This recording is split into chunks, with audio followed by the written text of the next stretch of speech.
वक्रतुंड महाकाय सूर्यकोटि संप्रभ निर्विघ्न कुरु मे देव सर्वकार्येषु सर्वदा। जय श्री गणेश।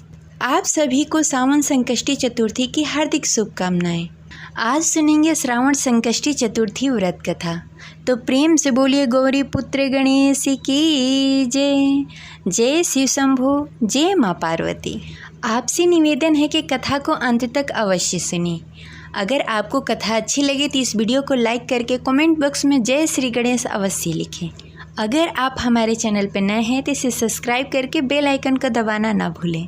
संकष्टी गणेश चतुर्थी व्रत प्रत्येक मास की कृष्ण पक्ष की चतुर्थी तिथि को मनाया जाता है। आज 14 जुलाई 2025 दिन सोमवार है। आज सावन की पहली सोमवारी है और आज गणेश चतुर्थी भी है। तो आज का दिन बेहद ही शुभ है। आज भगवान गणेश के साथ शिवजी और माता पार्वती का भी आशीर्वाद प्राप्त होगा। तो चलिए आज के दिन पूरी श्रद्धा और भक्ति के साथ सुनते हैं श्रावण संकष्टी चतुर्थी व्रत कथा। तो प्रेम से बोलिए शिवजी माता पार्वती की जय। जय श्री गणेश।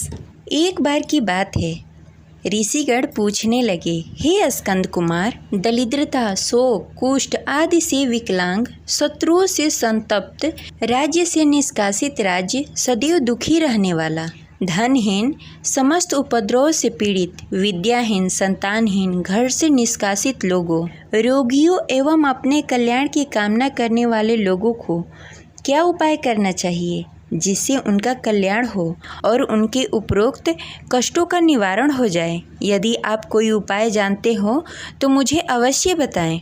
स्वामी कार्तिकेय जी ने कहा, हे ऋषियों, आपने जो प्रश्न किया है उसके निवारण में मैं आपको एक शुभदायक फल बताता हूँ, उसे ध्यानपूर्वक सुनिए।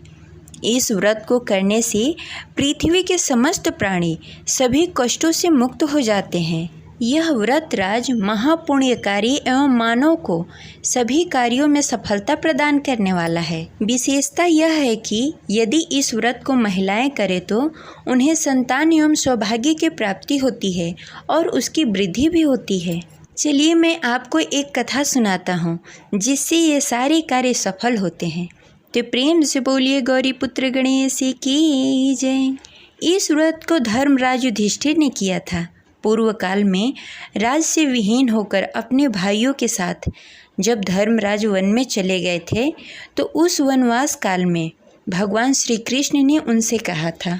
धर्मराज युधिष्ठिर ने भगवान श्री कृष्ण से अपने कष्टों को समनार्थ जो प्रश्न किया था उस कथा को आप श्रवण कीजिए। धर्मराज युधिष्ठिर पूछते हैं, हे पुरुषोत्तम, ऐसा कौन सा उपाय है जिससे हम वर्तमान संकटों से मुक्त हो सकें?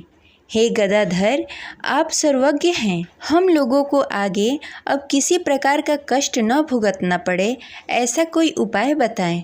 स्कंद कुमार जी कहते हैं कि जब धैर्यवान युधिष्ठिर विनम्र भाव से हाथ जोड़कर बारंबार अपने कष्टों का निवारण का उपाय पूछने लगे तो भगवान श्री कृष्ण ने कहा, हे राजन, संपूर्ण कामनाओं को पूर्ण करने वाला एक बहुत बड़ा गुप्त व्रत है।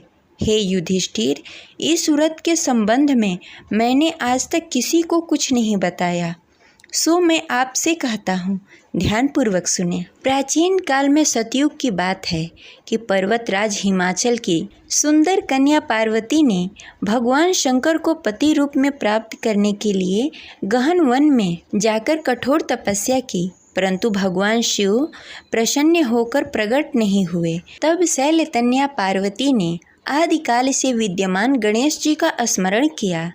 गणेश जी को उसी क्षण प्रकट देखकर पार्वती जी ने पूछा, मैंने कठोर, दुर्लभ एवं लोमहर्ष तपस्या की, किंतु अपने प्रिय भगवान शिव को प्राप्त न कर सकी। वह कष्ट निवारण दिव्य व्रत जिसे नारद जी ने कहा था, जो आपका ही व्रत है, उस प्राचीन व्रत के तत्व को आप मुझसे कहिए।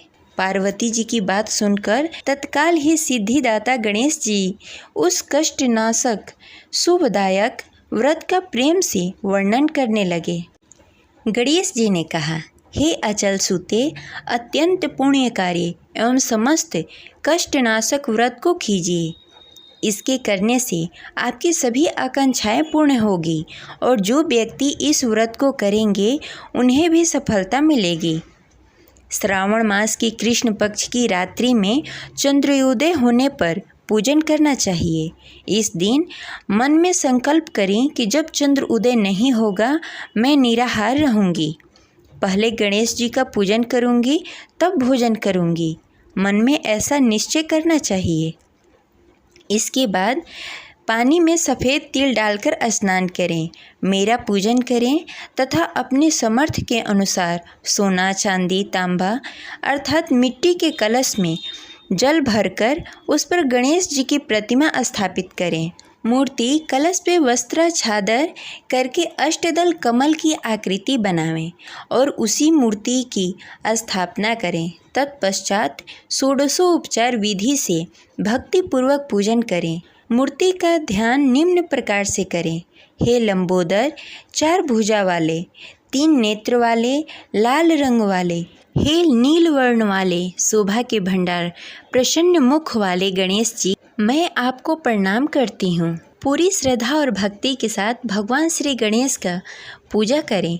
पूजन में लाल चंदन, रोरी, तिलक, वस्त्र, फल, लड्डू सारे कुछ समर्पित करें और पूरी श्रद्धा और भक्ति के साथ भगवान श्री गणेश को धूप, दीप, नैवेद्य से पूजन करके नाना प्रकार के प्रसादों को बनाकर भगवान को भोग लगाएं। हे देवी, शुद्ध देसी घी में 15 लड्डू बनाएं। सर्वप्रथम भगवान को लड्डू अर्पित करके उनमें से 5 ब्राह्मणों को दे दें। अपने समर्थ के अनुसार दक्षिणा देकर चंद्रोदय होने पर भक्ति भाव से अर्घ्य देवें। तत्पश्चात 5 लड्डू स्वयं भोग करें। फिर, हे देवी, तुम सब तिथियों में सर्वोत्तम हो, गणेश जी के परम प्रियतम हो। हे चतुर्थी, हमारे द्वारा प्रदत्त अर्घ्य को ग्रहण करो, तुम्हें प्रणाम है। निम्न प्रकार से चंद्रमा को अर्घ्य प्रदान करें। क्षीर सागर में उत्पन्न हे लक्ष्मी के भाई, हे निशाकर, रोहिणी सहित हे शशि, मेरे दिए हुए अर्घ्य को ग्रहण कीजिए। फिर गणेश जी को इस प्रकार प्रणाम करें। हे लंबोदर, आप संपूर्ण इच्छाओं को पूर्ण करने वाले हैं, आपको प्रणाम है। हे समस्त विघ्नों के नाशक, आप मेरी अभिलाषाओं को पूर्ण करें। तत्पश्चात ब्राह्मण को प्रणाम करें। हे दिव्यराज, आपको नमस्कार है, आप साक्षात देव स्वरूप हैं। गणेश जी को प्रसन्न करने के लिए हम आपको लड्डू समर्पण कर रहे हैं। आप हम दोनों का उद्धार करने के लिए दक्षिणा सहित इन 5 लड्डुओं को स्वीकार करें। हम आपको नमस्कार करते हैं।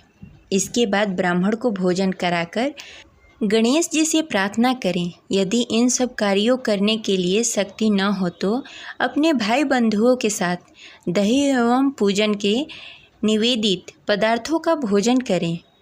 प्रार्थना करके प्रतिमा का विसर्जन करें और अपने गुरु को अन्न, वस्त्र एवं दक्षिणा के साथ मूर्ति दे देवें।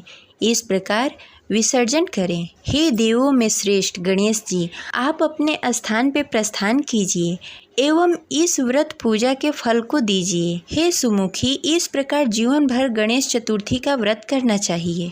यदि जन्म भर न कर सके तो 21 वर्षों तक करें। यदि इतना भी नहीं संभव हो तो 1 वर्ष के 12 महीने के व्रत को करें।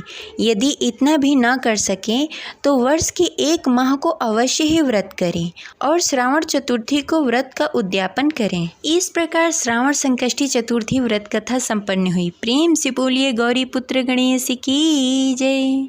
जय गौरी शंकर, हर हर महादेव। आशा करते हैं यह कथा आपको अच्छी लगी होगी, तो इस वीडियो को लाइक करके कमेंट बॉक्स में जय श्री गणेश अवश्य लिखें। मिलते हैं अगले वीडियो में, तब तक के लिए जय शिव शंभू, हर हर महादेव।